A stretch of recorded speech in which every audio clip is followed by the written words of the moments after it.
Et je vous invite ce matin à ouvrir la Bible dans Genèse au chapitre 3. Genèse, chapitre 3. Genèse, chapitre 3. On va commencer à partir du verset 1. Le serpent était le plus rusé de tous les animaux des champs que l'Éternel Dieu avait fait. Il dit à la femme, Dieu a-t-il réellement dit, vous ne mangerez pas de tous les arbres du jardin? La femme répondit au serpent, nous mangeons du fruit des arbres du jardin.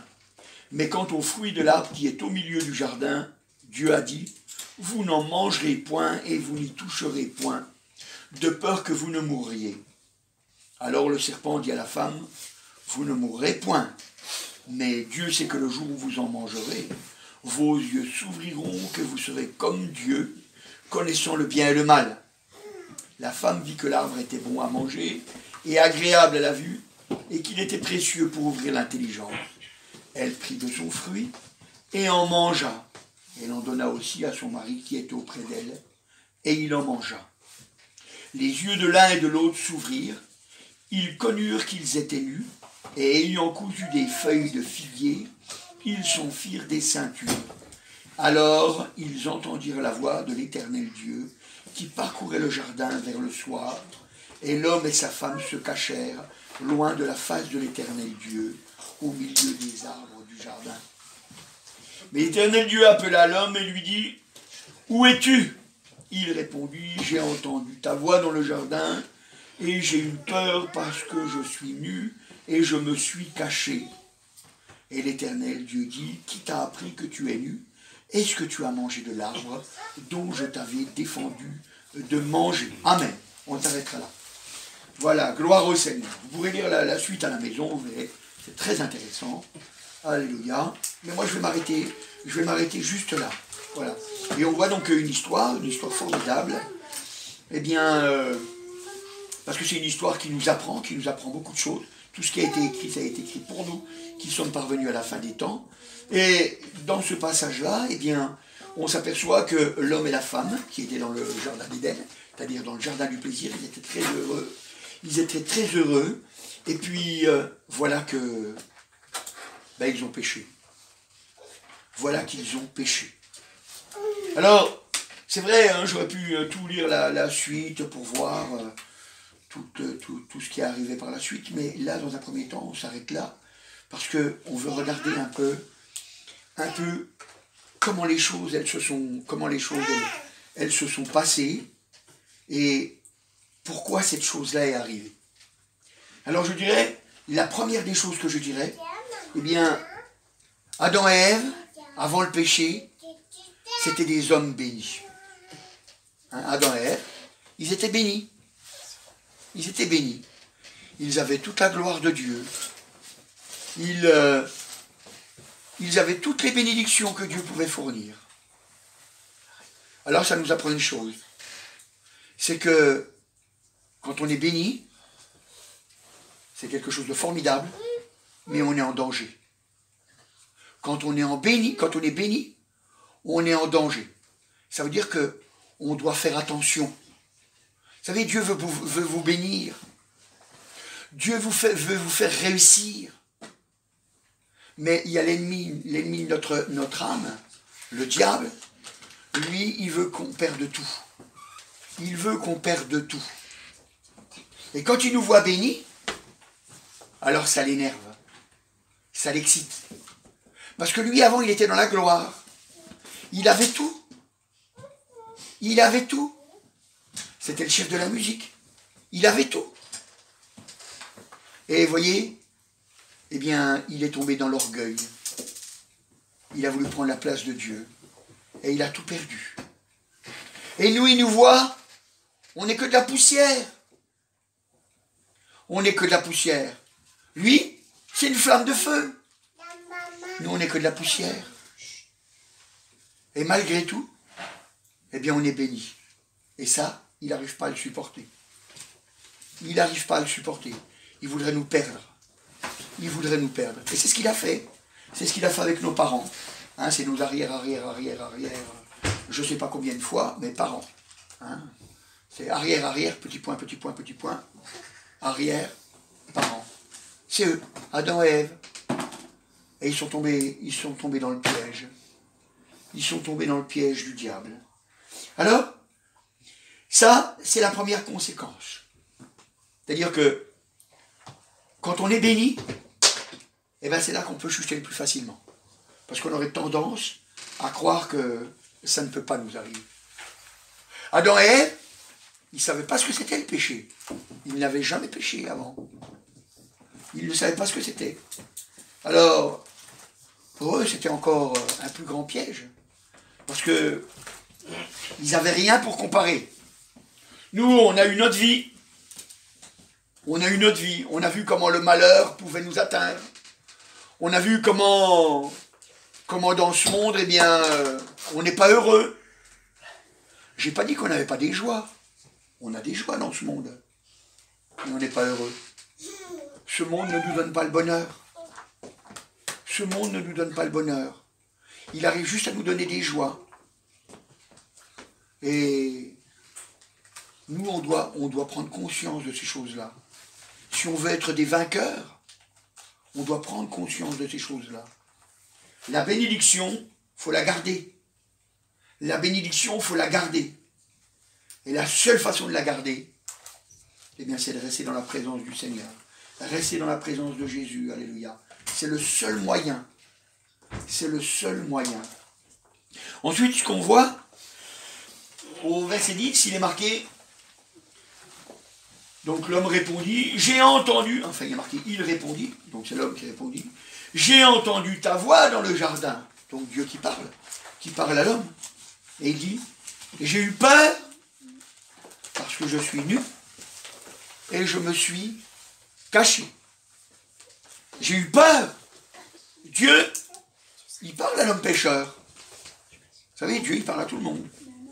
Parce qu'il veut nous sortir de notre péché. Il veut nous sortir de notre malheur. Mais on en a peur. On en a peur.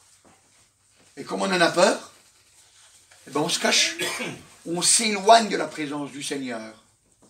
Et vous voyez, je dirais que le péché a des conséquences. Le péché a des conséquences. Et le péché, ben, il nous sépare de Dieu. Comme Adam et Ève, ils ont été séparés de Dieu. Eh bien, nous de même, si on pêche, on est séparés de Dieu. On est séparés de Dieu. Non pas que Dieu veut se séparer de nous, mais c'est nous qui nous séparons de lui. J'ai eu peur. Je me suis caché. La Bible, elle nous donne un autre passage qui nous l'explique encore bien mieux, dans Ésaïe, au chapitre 59. Ésaïe 59. Et on pourrait lire depuis le verset 1, mais c'est le verset 2 en particulier qui va nous intéresser. Chapitre 59 d'Ésaïe. On va lire depuis le verset 1, mais c'est le verset 2 qui nous intéressera. Il est marqué, non, la main de l'Éternel n'est pas trop courte pour sauver, ni son oreille trop dure pour entendre.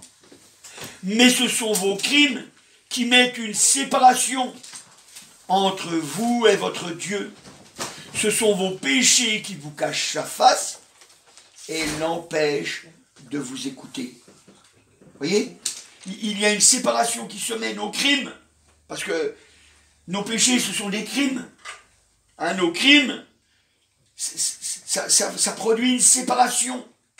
Il y a une séparation automatiquement qui se met entre nous et Dieu. Il dit, ce sont vos péchés qui vous cachent sa face. Mais oui, Dieu est saint, Dieu est pur. Si nous, on n'est pas saint, si on n'est pas pur, ben effectivement, c'est vrai que on n'a pas envie de venir au Seigneur. Vous savez, c'est pour ça que le Seigneur, il dit que, eh bien, que quand on est pur, quand on est droit, eh ben, on a envie d'aller à la lumière. On a envie que tout se voit à la lumière. Alors que quand on n'est pas pur, quand on n'est pas saint, eh bien, on a tendance à cacher les choses. On a tendance à cacher les choses. Et on doit être saint parce que notre Dieu est saint. On doit être pur. Hier, il y a eu un homme dans la rue qui m'a demandé si j'étais un saint. Je lui ai dit, oui, je suis un saint. Il m'a regardé d'un drôle d'œil. Ah bah, il m'a regardé vraiment bizarrement. Puis j'ai dit comme ça, j'ai dit, je connais ce regard. Vous me regardez à la façon catholique. Et puis il était étonné. Puis j'ai dit oui, quand je dis le mot saint, vous dans votre tête, il est traduit par le catholicisme. Puis il m'a regardé, il m'a dit oui c'est vrai. J'ai dit oui, moi je ne le regarde pas comme ça. Moi je le regarde comme la Bible elle dit. La Bible elle dit que si je demande pardon, eh ben je suis un saint. Je suis un saint. Donc je demande pardon et je suis un saint. Ça ne veut pas dire que je suis meilleur que vous. Ça veut juste dire que Dieu, lui, il a dit que j'étais un saint. Et je le crois. Je crois que Dieu dit la vérité. Et ça change tout. Ça change tout. Vous voyez? Et si jamais je ne croyais pas, alors il faut comprendre que c'est le péché. C'est le péché qui n'est pas effacé en nous, qui fait que on ne croit pas Dieu. Ça met automatiquement une séparation. Vous savez, un jour, je racontais à quelqu'un, comme ça, pour lui expliquer comment ça se passe. Parce que vous savez, des fois, on a facile de dire je demande pardon, et puis Dieu m'a pardonné. Et c'est vrai. Et c'est vrai. Je demande pardon, et Dieu m'a pardonné, et c'est vrai. Et il faut que votre cœur en soit convaincu. Il faut que votre cœur en soit convaincu. Quand vous demandez pardon, vous êtes vraiment pardonné. C'est vraiment vrai. Alors la personne, elle m'a dit, oui, mais alors, je demande pardon, puis je fais ce que je veux, et puis je demande pardon, et puis je fais ce que je veux. Je demande pardon, puis je fais ce que je veux. Je demande pardon, puis je fais ce que je veux. En fait, c'est facile, quoi, l'évangile. J'ai dit, c'est vrai. Mais à la vérité, c'est pas comme ça que ça se passe. Je dis, vous savez, imaginez-vous voir que vous soyez vraiment quelqu'un de très très très bon. Et puis moi, je sois quelqu'un de vraiment très méchant. Et puis je vous mets une claque. Mais vous êtes vraiment très bon. Vraiment très bon. Et puis moi, je viens, puis je vous mets une claque, puis juste après, je dis, pardon. Et puis vous êtes vraiment très bon. Vous me pardonnez. J'arrive à croire que vous me pardonnez.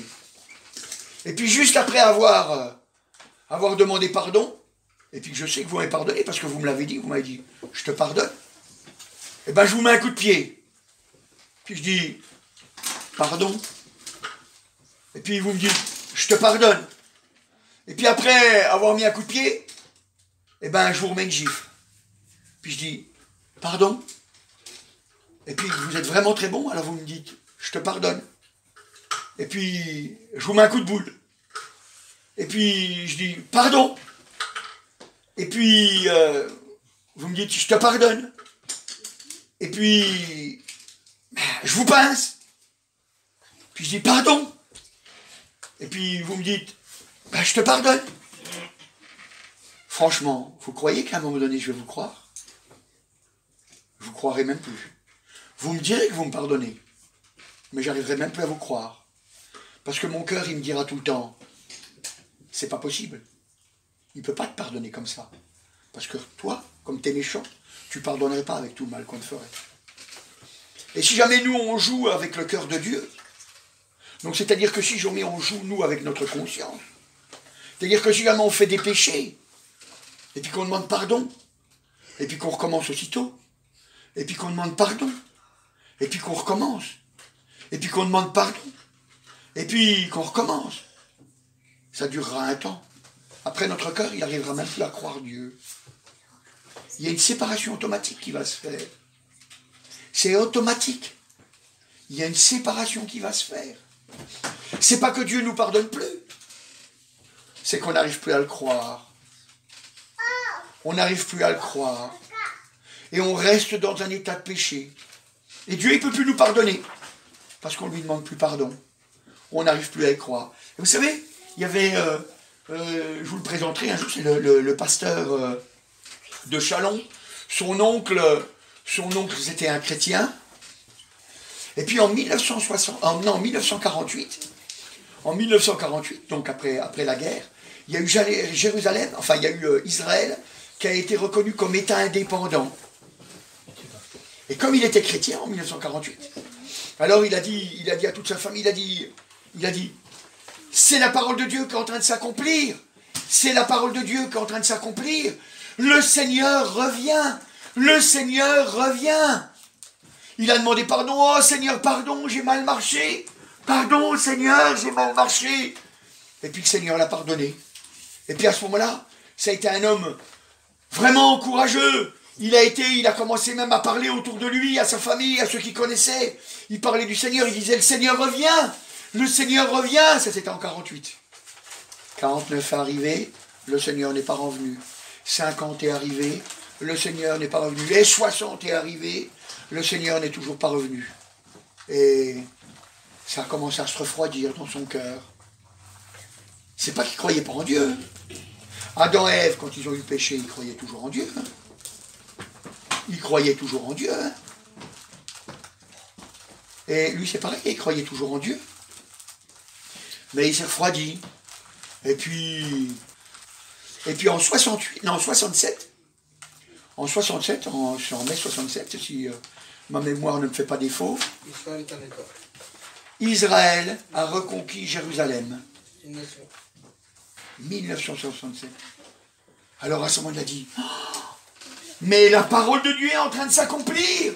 Le Seigneur Jésus revient. Le Seigneur Jésus revient. Et puis, il a commencé à le dire tout autour de lui.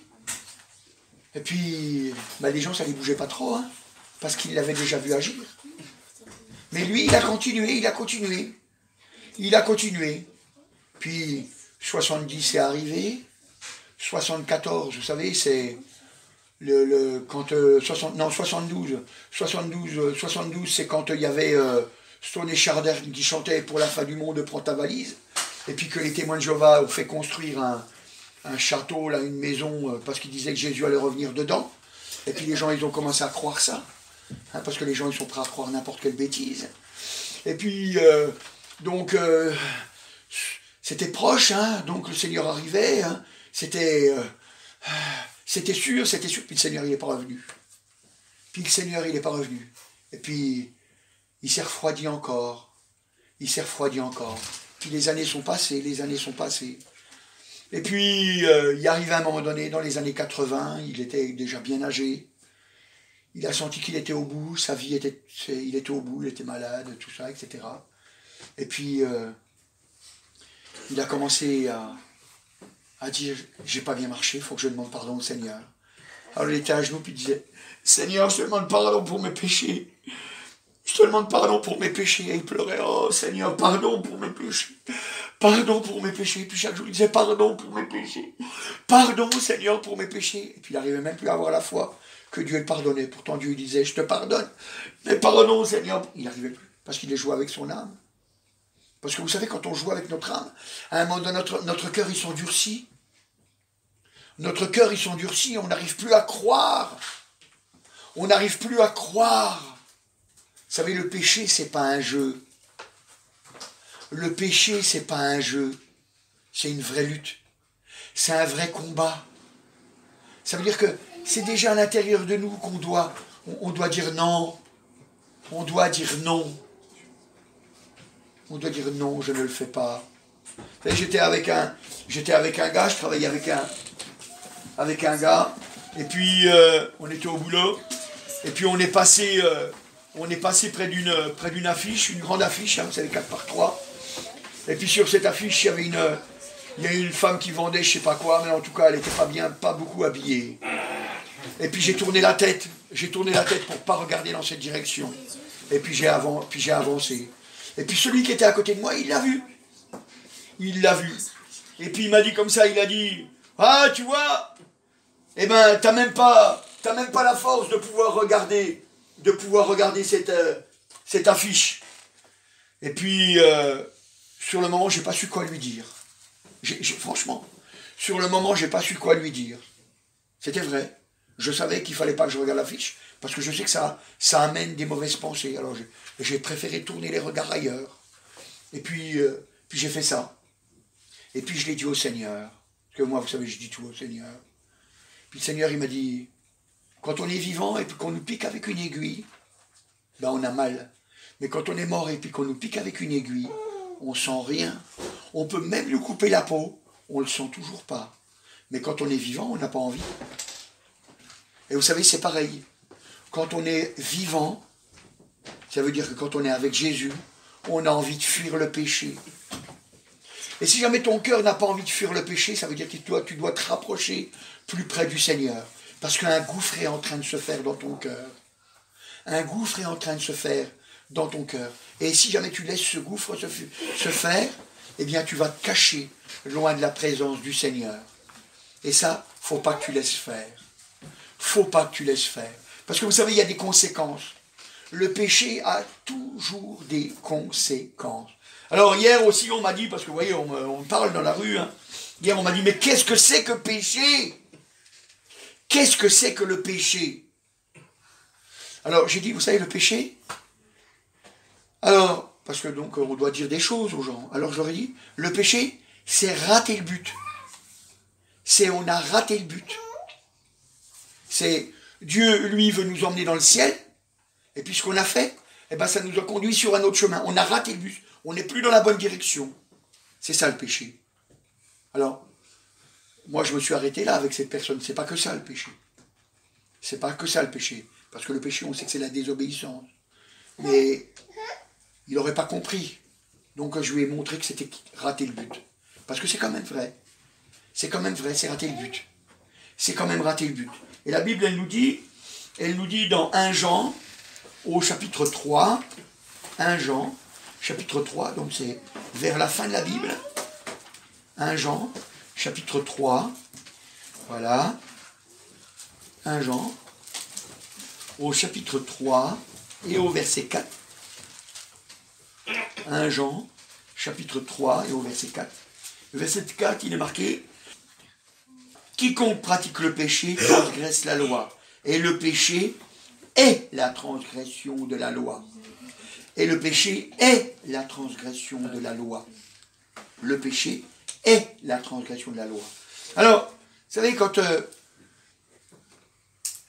on lit la chose comme ça, et qu'on ne la regarde pas à travers les yeux de Dieu, c'est-à-dire à travers la parole de Dieu, eh bien souvent on la regarde mal.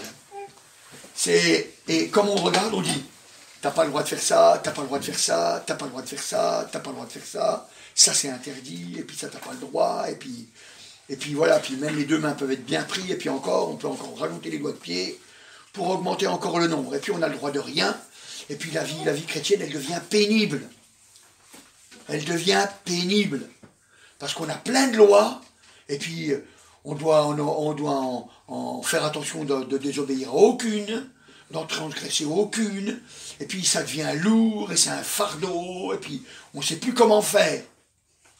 Non? Je vous ai dit, on a raté le but.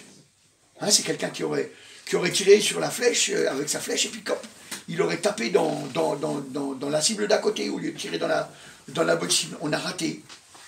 Eh bien, c'est ça la transgression de la loi. C'est-à-dire, Dieu, il a mis des lois en place pour nous faire réussir. Pour nous faire réussir. Pour nous emmener dans son ciel de gloire. Et si on regarde les lois comme ça, eh bien, à ce moment-là, eh bien, on sait que si on les applique, c'est juste parce que c'est la meilleure des choses pour nous. Par exemple, je vous donne un exemple. Moi, vous voyez, par exemple, je suis assis sur ma chaise, là, et puis, imaginez-vous voir qu'il y a quelqu'un qui est derrière moi, et puis il tire brutalement la chaise. Qu'est-ce qui va m'arriver? Ben, je vais tomber. Parce que c'est une loi. C'est une loi. Toutes les lois qui ont été faites, c'est les lois de Dieu. C'est une loi. Alors, c'est plus facile d'expliquer dans le monde physique.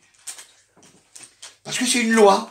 Je vais tomber. Donc moi, vous comprenez bien que je veux pas que quelqu'un vienne brutalement derrière moi et puis qu'il tire la chaise. Parce que si jamais il fait ça, ben il va me faire du mal. Il va me faire du mal. Donc c'est un péché.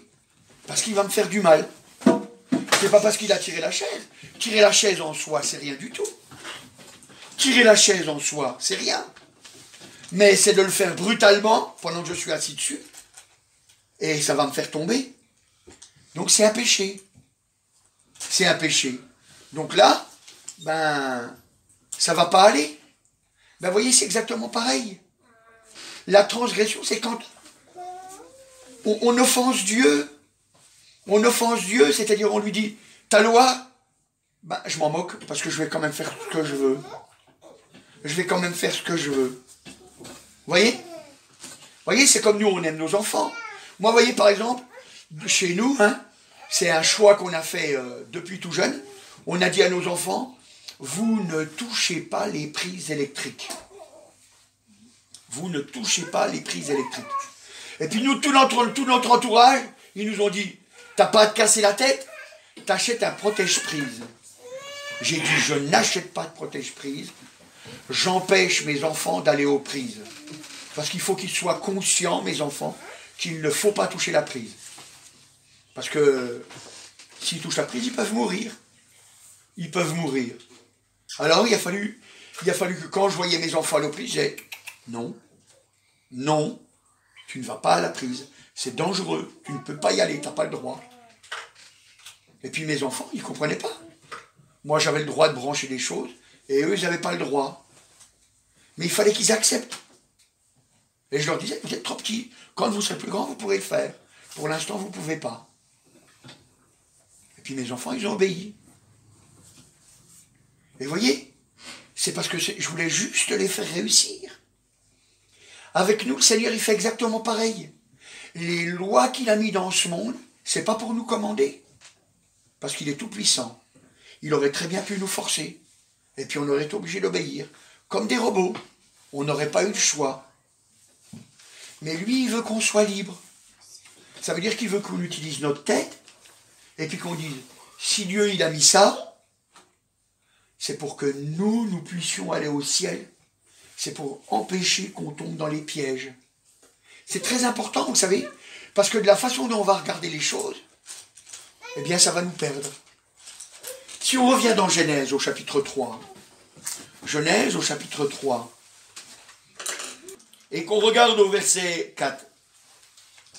Alors le serpent dit à la femme, vous ne mourrez point, mais Dieu sait que le jour où vous en mangerez, vos yeux s'ouvriront, et que vous serez comme Dieu, connaissant le bien et le mal. Vous serez comme Dieu, connaissant le bien et le mal. Alors, qu'est-ce qui s'est passé? Eh bien, le diable, il a commencé par dire un mensonge. Il a dit, vous ne mourrez pas, vous mourrez point. Et puis, après, il a dit, vous serez comme Dieu, connaissant le bien et le mal. Et ça, c'est vrai. Il savait après qu'est-ce que c'était le bien et qu'est-ce que c'était le mal. Mais, à la vérité, c'était un mensonge de dire qu'ils ne mourraient point. Alors ils ont mangé le fruit.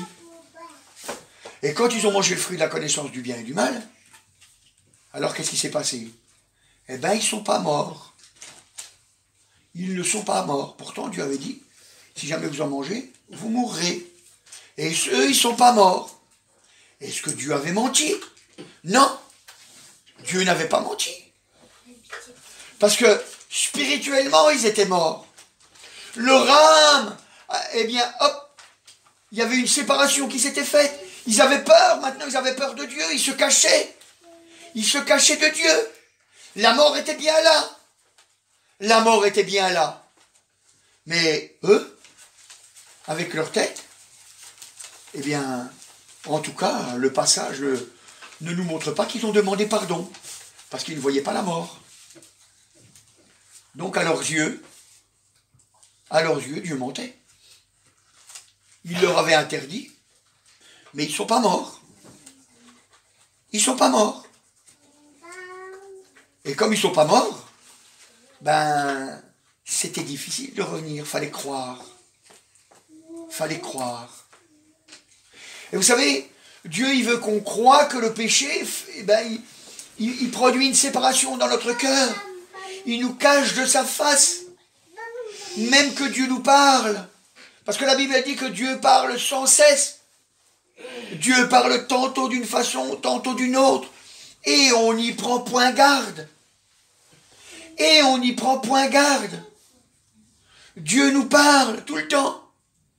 Mais il y a toujours quelque chose pour nous empêcher, pour nous empêcher d'écouter, pour nous empêcher d'entendre. C'est notre péché. C'est pour ça qu'on a besoin que notre péché soit effacé. Alors, si jamais on veut bien, on veut bien regarder les choses, hein, on voit que la Bible elle nous dit dans Genèse, toujours au chapitre 3, et au verset 22, il est marqué, l'Éternel Dieu dit, voici l'homme est devenu comme l'un de nous, pour la connaissance du bien et du mal. Hein, il dit, voilà, il est devenu comme l'un de nous, pour la connaissance du bien et du mal. Vous voyez, le diable, lui, il a dit un petit mensonge. Mais, vous savez, c'est comme des fois je dis, imaginez voir que vous donnez un beau gâteau à quelqu'un. Hein, vous avez pris de la bonne crème fraîche, bien bonne, bien fraîche, et puis bien fait comme il faut tout. Et puis à l'ennemi, il met une goutte de poison dedans. Il met une goutte de poison. Mais tout est bon, sauf la goutte de poison. Mais la goutte de poison, elle se répand partout. Ça fait que le gâteau, même si jamais ça a été fait avec tout plein de choses qui étaient bonnes, eh ben, le gâteau, il est foutu, quoi. Il est foutu. Parce que c'est du poison. Puis ça va nous tuer. Ça va nous tuer. Alors on peut pas manger ce gâteau-là. Pourtant, même si jamais 99,99 des choses étaient bonnes, eh ben, la goutte là qu'il a mis, là, ça a tout fusillé le gâteau, il est tout foutu. Eh ben, c'est pareil, vous voyez. Si on a un péché dans notre vie, un seul, que un. Et vous savez, j'aime citer comme péché le mensonge. Parce que c'est facile de mentir.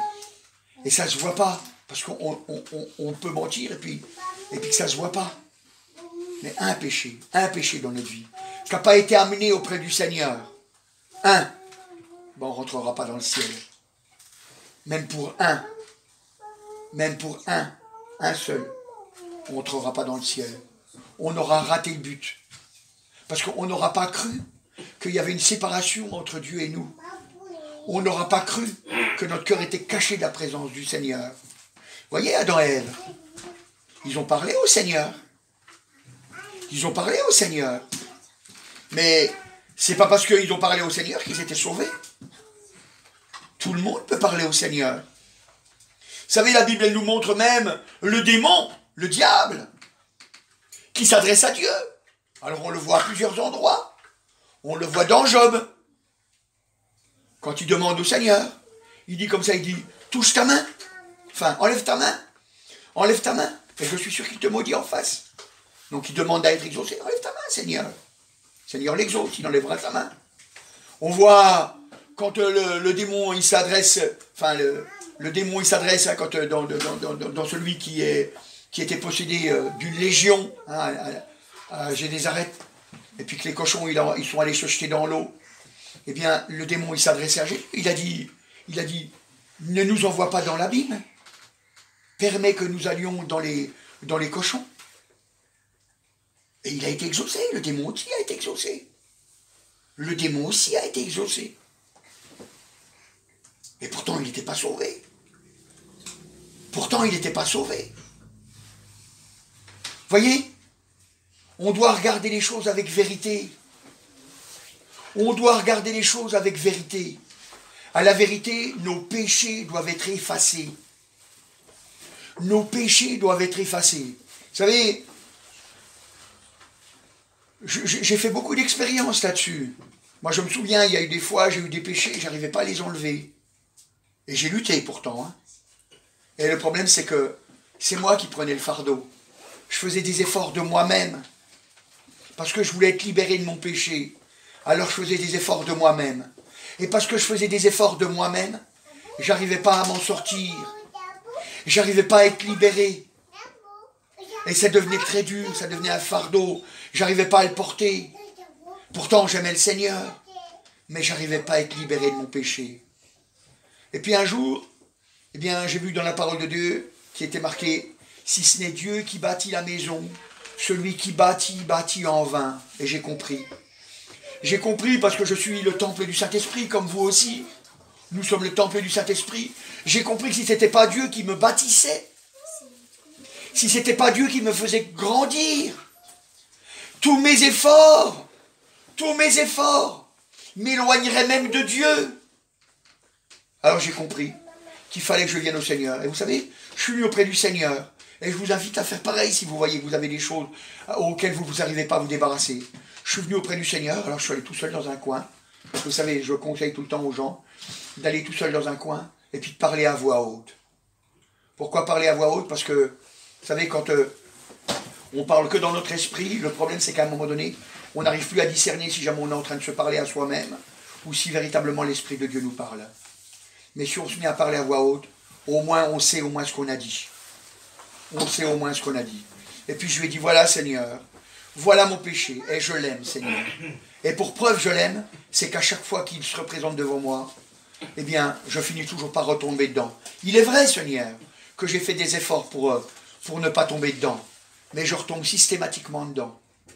Et tu vois de moi-même Seigneur, je ne peux pas l'enlever. Et si toi tu ne me l'enlèves pas Seigneur, si toi tu ne fais pas quelque chose pour moi, eh bien je n'y arriverai jamais. Et ta gloire, Seigneur, elle ne peut pas être là, Seigneur, si je suis un pécheur. Et vous savez, le Seigneur, il est bon. Parce que le Seigneur, il m'a parlé et puis il m'a dit, je vais t'aider. Je vais t'aider. Et puis quand le péché s'est présenté, là, j'ai réalisé que j'avais vraiment la force. Que vraiment, j'avais le choix. Parce que Dieu, hop, il a mis devant moi, il a vu devant moi le choix. Vous savez, c'est pas Dieu qui a mis le péché devant moi. C'est nous qui sommes attirés par notre péché. Mais Dieu, quand le péché est venu devant moi, hop, il a mis devant moi le choix. Il a dit comme ça, il a dit, là tu peux choisir. Là tu peux choisir. Là tu peux dire non. Là tu peux dire non. Et c'est là qu'il a fallu que je choisisse. C'est là que j'ai vu que c'était véritablement mon Dieu qui m'aidait. C'était véritablement lui qui m'aidait. C'était pas moi qui faisais un effort surhumain. Et là, à ce moment-là, je suis venu à lui. Puis je lui ai dit, Seigneur, je veux rester dans ta présence, Seigneur. Je veux avoir toutes mes pensées tournées vers toi. Et puis vous savez, quand j'ai commencé à lui parler, à ce moment-là, le péché, il est parti. Le péché, il a fui. Le péché, il a fui. Il n'est même pas resté là. Parce que le péché ne subsiste pas dans la présence du Seigneur. Le péché ne subsiste pas dans la présence du Seigneur. Vous savez, regardez les enfants, qu'est-ce qui s'est passé? Alors les enfants d'Adam et Ève, hein, c'est ça que je voulais dire. Hein. Si vous regardez, alors dans Genèse au chapitre 4, Genèse chapitre 4, et on pourrait lire à partir du verset 6, l'Éternel dit à Caïn, pourquoi es-tu irrité? Pourquoi ton visage est-il abattu? Certainement, si tu agis bien, tu relèveras ton visage. Et si tu agis mal, le péché se couche à la porte et ses désirs se portent vers toi. Mais toi, domine sur lui. Mais toi, domine sur lui. Et il lui dit comme ça, il lui dit, si tu agis bien, tu relèveras ton visage. Si tu agis mal, le péché se couche à la porte. Hein, vous voyez? Et nous, de nous-mêmes, on ne peut pas agir bien. De nous-mêmes, on ne peut pas agir bien. On peut faire des efforts pour faire des bonnes choses. Et on va arriver à faire des bonnes choses. Mais vous allez voir, on va vite s'en enorgueillir. Parce qu'on va s'apercevoir que c'est nos forces. C'est nos forces. On a lutté pour faire. On a lutté pour faire.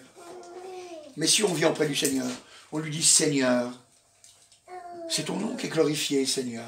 Il faut que tu me fasses faire. Eh bien, je vous garantis. Et vous pourrez essayer et vous verrez que c'est vrai. Eh bien, dès que vous vous approchez du Seigneur, vous venez dans sa présence, vous cherchez à être dans sa présence, vous allez voir, le péché, il ne va pas se coucher à la porte. Hein. Il ne va pas attendre de savoir si jamais vous êtes libre ou pas. Hein. T'es dispo quand, là, qu'on le fasse ensemble? Non, non, hein. Il va fuir.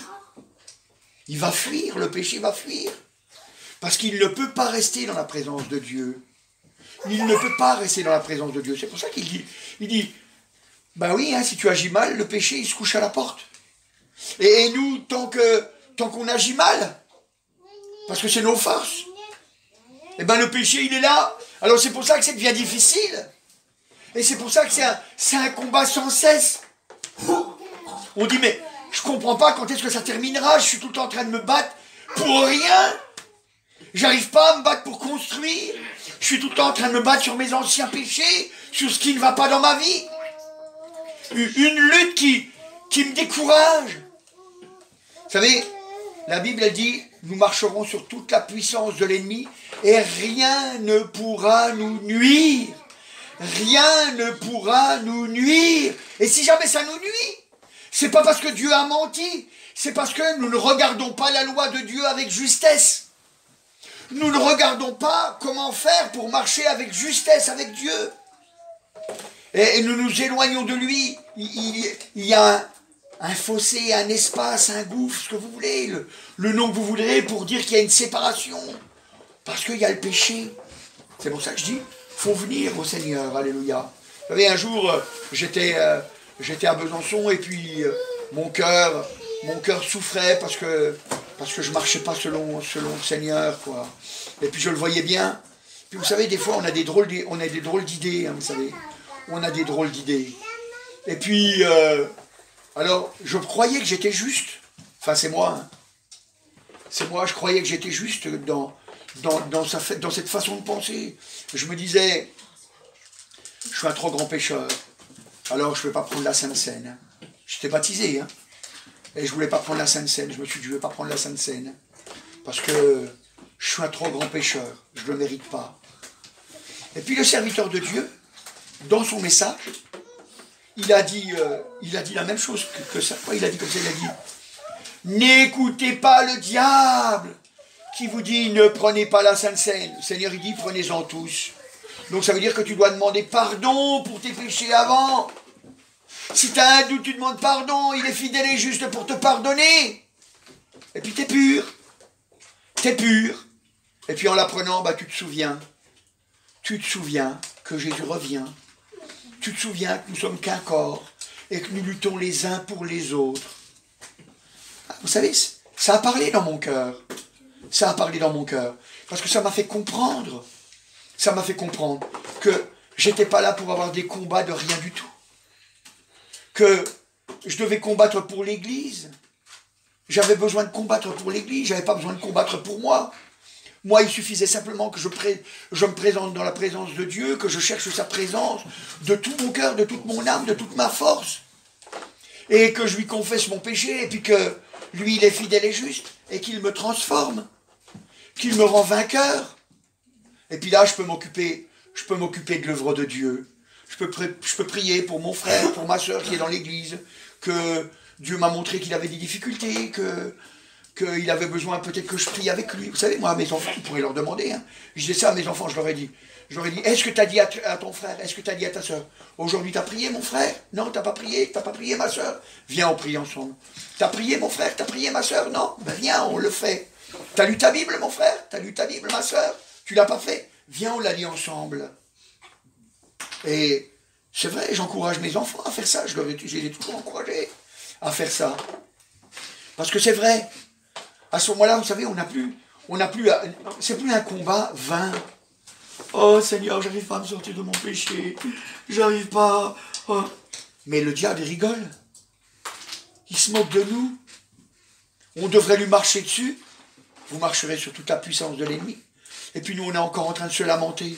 Alors que Jésus, il a pris, il a lutté, il a dit tout est accompli. Et puis nous, on a, oh Seigneur, j'arrive pas à m'en sortir, Seigneur. Oh, comme je suis malheureux. T'as pas à être malheureux. T'es là pour être un instrument de Dieu. Il t'a donné la victoire. T'as péché? Ben oui, t'as péché. Ben viens au Seigneur, dis-lui, Seigneur, voilà, regarde, tu vois, j'ai encore aimé ce péché plus que toi, Seigneur. Je viens, je te le donne, Seigneur, pour que tu me l'enlèves, Seigneur. Il y a autre chose, Seigneur, regarde, je tombe dans des pièges tout bêtes, Seigneur. Change-moi. Vous savez, moi, quand j'étais pas chrétien, je faisais de la boxe. Je dis ça, c'est pour dire que je faisais des entraînements. Et vous savez, mon entraîneur, il disait comme ça, il disait, il y a des choses à faire. Il y a des choses à faire. Il y a la théorie, donc c'est-à-dire on va te montrer comment faire pour te mettre en position. On va te mettre devant un miroir, et puis tu vas faire les gestes comme si tu attaquais ton adversaire qui est en face de toi, et c'est toi. Donc ça s'appelle un shadow. Tu vas regarder, et puis tu vas comme ça va te permettre de voir tes défauts.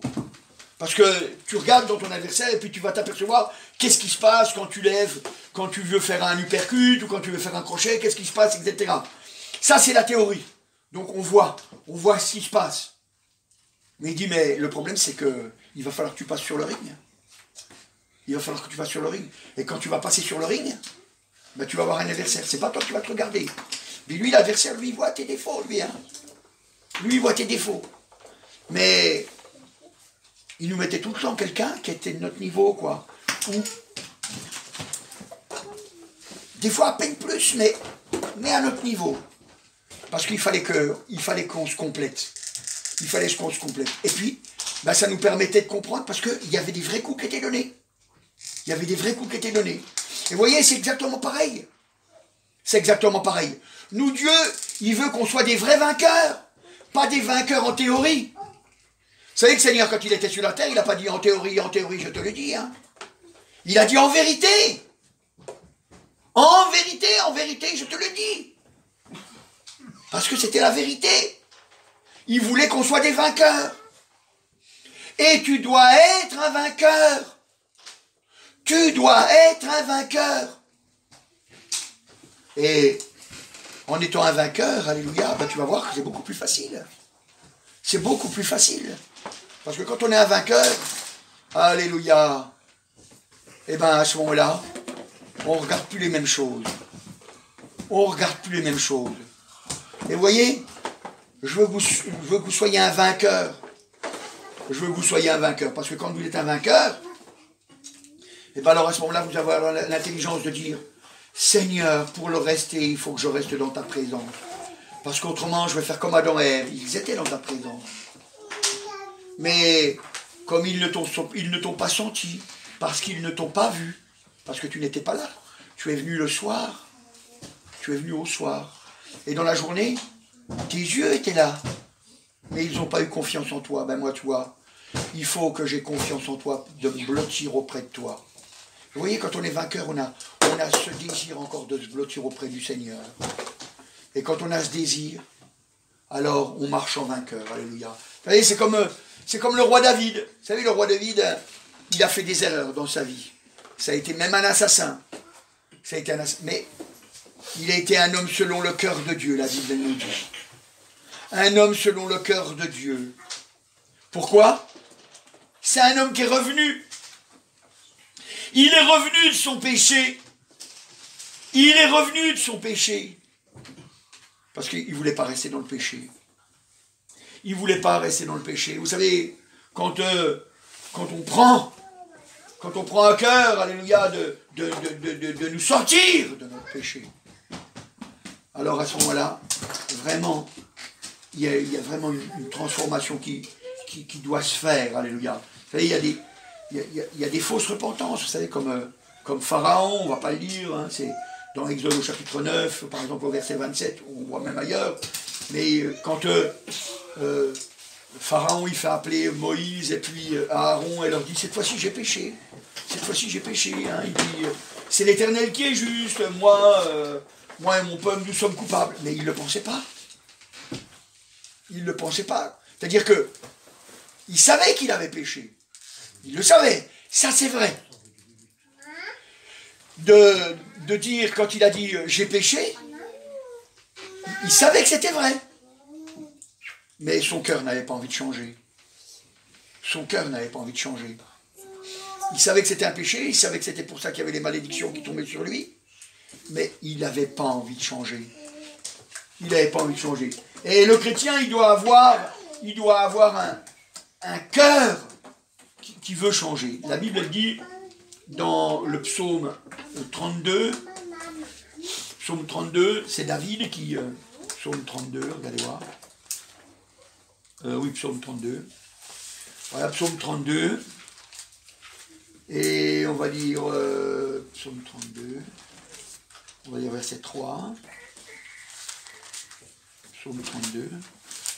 Voilà, il faudrait qu'il aille. À partir du verset 3. Il dit, tant que je me suis tué, mes os se consumaient. Je gémissais toute la journée, car nuit et jour, Ta main s'apesantissait sur moi. Ma vigueur n'était plus que sécheresse, comme celle de l'été. Je t'ai fait connaître mon péché. Je n'ai pas caché mon iniquité. J'ai dit, j'avouerai mes transgressions. Et tu as effacé la peine de mon péché. Alléluia. Et on voit, hein, il dit, tant que je me suis tu, c'est-à-dire tant qu'il n'est pas allé dans la présence du Seigneur, tant qu'il ne lui a pas dit, hein, tant que je ne t'ai pas fait connaître mon péché, tant qu'il n'a pas fait connaître le péché, hein, eh bien, ça n'allait pas. Ça n'allait pas. Mais il dit, j'avouerai mes transgressions. Hein, j'avouerai mes transgressions. Donc il a avoué son péché, il a avoué ses transgressions. Et quand il a avoué ses transgressions, son péché, eh bien là, Dieu il a effacé la peine de son péché. C'est-à-dire que, vous savez, quand vous avez dit, Seigneur, je te demande pardon, eh bien à partir du moment où vous avez dit, Seigneur, je te demande pardon, vous avez le droit à tout. Vous avez le droit à tout. Et ça, il faut vous le mettre dans le cœur. Hein. Vous avez droit à tout. Le Seigneur, il a tout pour vous. Dès que vous dites, Seigneur, je te demande pardon pour mes péchés, vous lui nommez votre péché. Hop, vous avez le droit à tout. Vous avez le droit à tout. Alors, je n'ai pas dit qu'il n'y avait pas de conséquences au péché. Loin de là. Adam et Ève ont été chassés du jardin d'Éden. Il y a des conséquences. Quand il a tué Abel, son frère était mort, il a été chassé. Et puis, on voit que, puisque je vous ai parlé, je vous ai parlé du roi David. David, il a tué, quand il a tué cet homme, voilà, Uri le Héthien, voilà, quand il a tué cet homme, eh bien, l'enfant qui devait lui naître par sa femme, Bathsheba, eh bien, l'enfant est mort, malgré sa prière, malgré la lutte. L'enfant est mort. Vous voyez, il y a des conséquences. Il y a des conséquences. Il y a vraiment des conséquences au péché. C'est pour ça que nous ne devons pas négliger. Nous ne devons pas négliger. Nous devons regarder avec vérité. Nous devons regarder avec vérité. Pas avoir une fausse repentance. Une vraie repentance. La Bible, elle nous dit dans Proverbe au chapitre 28, pour que nous comprenions bien la chose. Proverbe au chapitre 28. Et au verset 13, 28, 13, celui qui cache ses transgressions, ou son péché, celui qui cache ses transgressions, ne prospère point, mais celui qui les avoue et les délaisse, obtient miséricorde. Hein? Faut les délaisser. Faut les délaisser. Et le seul moyen, c'est ce qu'on a dit tout à l'heure, il faut venir auprès du Seigneur et sans cesse revenir auprès du Seigneur. Hein, vous voyez? Et vous savez, tout à l'heure, je vous ai dit aussi tout à l'heure qu'un seul péché, ça nous empêche de rentrer dans le ciel. C'est pour ça qu'il faut qu'ils soient tous espérés. Donc c'est pour ça aussi que je dis, il ne faut pas qu'on ait des fausses espérances. Il ne faut pas qu'on ait des fausses espérances. La Bible elle nous dit dans Galates au chapitre 6 et au verset 7, regardez voir. Galates chapitre 6. Voilà, c'est juste avant Éphésiens, Galates et Éphésiens. Voilà, Galates au chapitre 6. Galates chapitre 6 et au verset 7. Voilà, il dit, ne vous y trompez pas, on ne se moque pas de Dieu. Ce qu'un homme aura semé, il le moissonnera aussi. Hein? Et après, donc, vous pourrez lire la suite. Hein, c'est pour ça aussi qu'il dit, alors un tout petit peu plus loin quand même, verset 9, il dit, ne nous lassons pas de faire le bien, car nous moissonnerons au temps convenable si nous ne nous relâchons pas. Hein, donc, pas de fausse espérance. Pas de fausse espérance. Hein, ce qu'on va semer, c'est ça qu'on va récolter. Donc ça veut dire que si notre semence, c'est de venir auprès du Seigneur sans cesse, on va en récolter quelque chose. Si notre semence, c'est d'être éloigné du Seigneur, rester dans le péché, ben, il va y avoir forcément des conséquences. La semence qu'on va faire grandir, c'est elle qui va donner un fruit. C'est elle qui va donner un fruit. Vous savez, c'est incroyable, quoi, parce qu'il y a beaucoup de gens qui se trompent. Hein. Hein, la Bible nous dit, on ne va pas le lire, mais c'est dans 1 Corinthiens chapitre 6, à partir du verset 9, il dit, ne savez-vous pas que les injustes n'hériteront point le royaume de Dieu. Hein, puis après, il donne toute une liste, et puis elle n'est pas complète. Hein, elle est loin d'être complète, la liste. Hein, c'est vrai.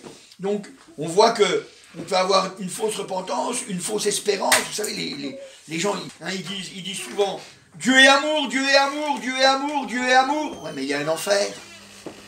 Il y a un enfer. Dieu est amour, d'accord. Mais il y a un enfer. S'il y a un enfer, bah oui, Dieu est amour, mais c'est peut-être pas de la façon dont tu réfléchis. Tu as une fausse espérance. Tu as une fausse espérance. La vérité, elle est là. La vérité, elle est là. On doit regarder les choses avec vérité.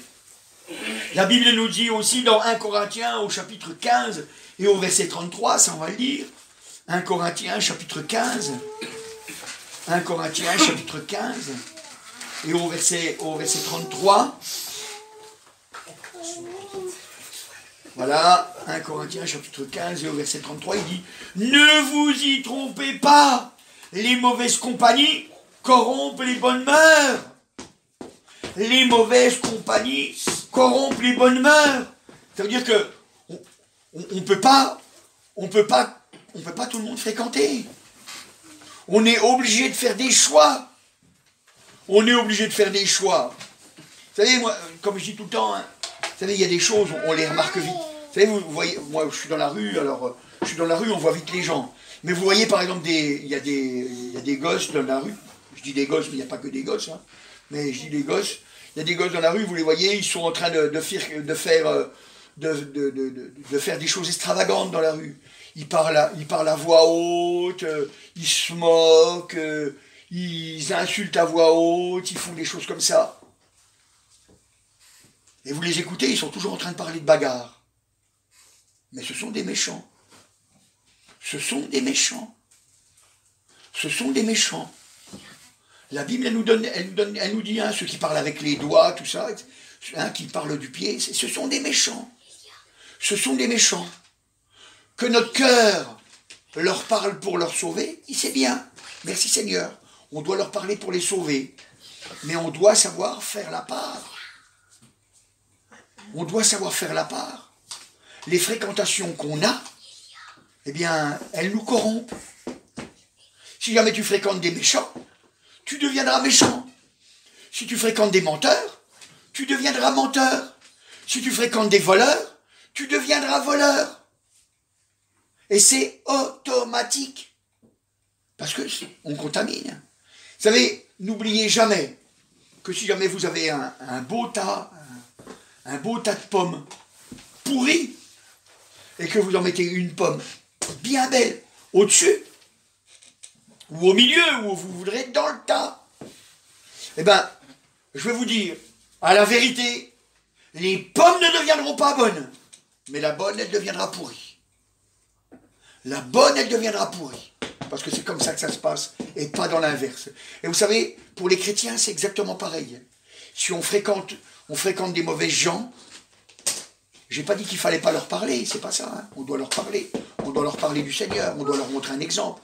Mais faut pas qu'on participe à leurs mauvaises œuvres, hein, parce qu'autrement on est les mêmes. On est les mêmes. On est les mêmes. Et c'est pour ça que la Bible dit que ça corrompt, hein, ça souille, ça détruit, ça réduit à rien tout ce que le Seigneur a fait dans notre cœur. Et puis on meurt. Et il y a une séparation qui se fait. Et il y a une séparation qui se fait. Et vous savez, on doit regarder les choses avec vérité, parce qu'autrement, si on ne regarde pas les choses avec vérité, alors automatiquement, eh bien, ça va pas. Ça va pas. Alors, vous savez, je vous ai dit, c'est vrai, il faut qu'on marche avec le Seigneur, en se blottissant auprès de lui. Et vous savez, le Dieu Tout-Puissant, le Dieu du ciel, celui qui nous a sauvés, il est le même. Rappelons-nous bien qu'il est le même, hier, aujourd'hui et éternellement. Alors j'aime à dire, Vous savez, dans l'Ancienne Alliance, dans l'Ancien Testament, dans les vieux écrits, eh bien, les gens, ils étaient sauvés par grâce aussi. Vous savez, souvent, on entend que les gens, eh bien, il fallait qu'ils fassent un sacrifice pour être sauvés, pour le pardon de leurs péchés. Ben moi, j'ose vous le dire que c'est pas vrai. Ah, pourtant, on pourrait me dire, mais moi j'ai des versets. Hein. Ah, moi j'ai des versets, je te montre, hein, j'ai des versets. Et des pages. Hein, comment? Et des pages. J'ai des versets, j'ai des pages même, hein, voilà. J'ai des versets qui te montrent. C'est vrai. C'est vrai, c'est vrai. Hein. Moi aussi, hein, je les ai lus. Hein. Je les ai lus. Mais pardon mon frère, pardon ma soeur. Mais si tu crois ça, eh ben, c'est que tu as quelque chose que tu n'as pas compris. C'est quelque chose que tu n'as pas compris. Parce que tous les sacrifices qui ont été faits, d'abord, la Bible dit que le sang des boucs et des bœufs ne pouvait pas effacer les péchés. Mais ils le faisaient par la foi. C'est-à-dire, ils obéissaient à une loi et qui montrait que cette loi, c'était une injustice.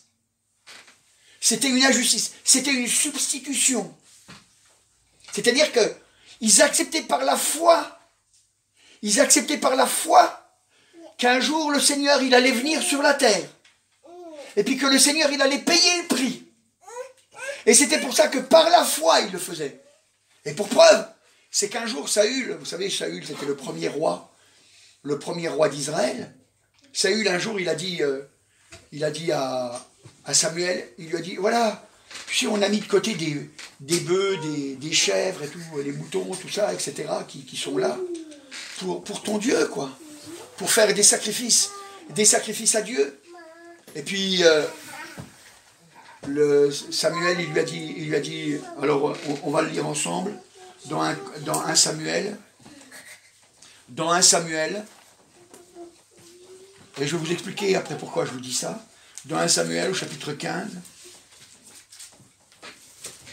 versets 22 et 23, Samuel dit, « L'Éternel trouve-t-il du plaisir dans les holocaustes et les sacrifices comme dans l'obéissance de la voix de l'Éternel ? Voici l'obéissance vaut mieux que les sacrifices, et l'observation de sa parole vaut mieux que les graisses des béliers.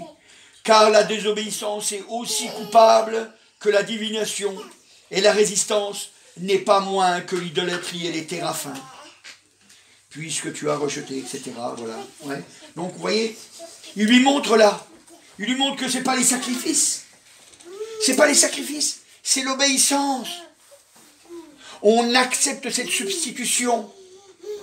C'est pour ça que je vous dis, gardez bien ça dans votre cœur. Quand vous avez demandé pardon au Seigneur, il vous a pardonné. Alléluia. Et vous savez, si jamais vous ne prenez pas ça dans votre cœur, vous savez, de vous dire, quand j'ai demandé pardon au Seigneur, il m'a pardonné. Si vous ne prenez pas ça dans votre cœur, vous allez avoir des combats inutiles. Et pour être vainqueur, il faut qu'on accepte. Il faut qu'on accepte. Il faut qu'on accepte que quand on a demandé pardon, on est pardonné instantanément. Vous savez, le Seigneur, il est bon le Seigneur, parce que même à la fin de sa vie, il a permis que celui qui était sur la croix à côté de lui, la Bible dit qu'il l'avait insulté, hein, on va pas le dire, il l'avait insulté, il s'était moqué de lui, pareil, enfin les deux, hein, celui à sa droite et à sa gauche, hein, celui qui était à côté de lui sur la croix, je ne sais pas s'il était à la gauche ou à droite, peu importe, ils ont insulté, ils se sont moqués du Seigneur. Et quand tu lui as dit, Seigneur, souviens-toi de moi quand tu viendras dans ton paradis, quand tu viendras dans ton règne, il a dit, aujourd'hui même.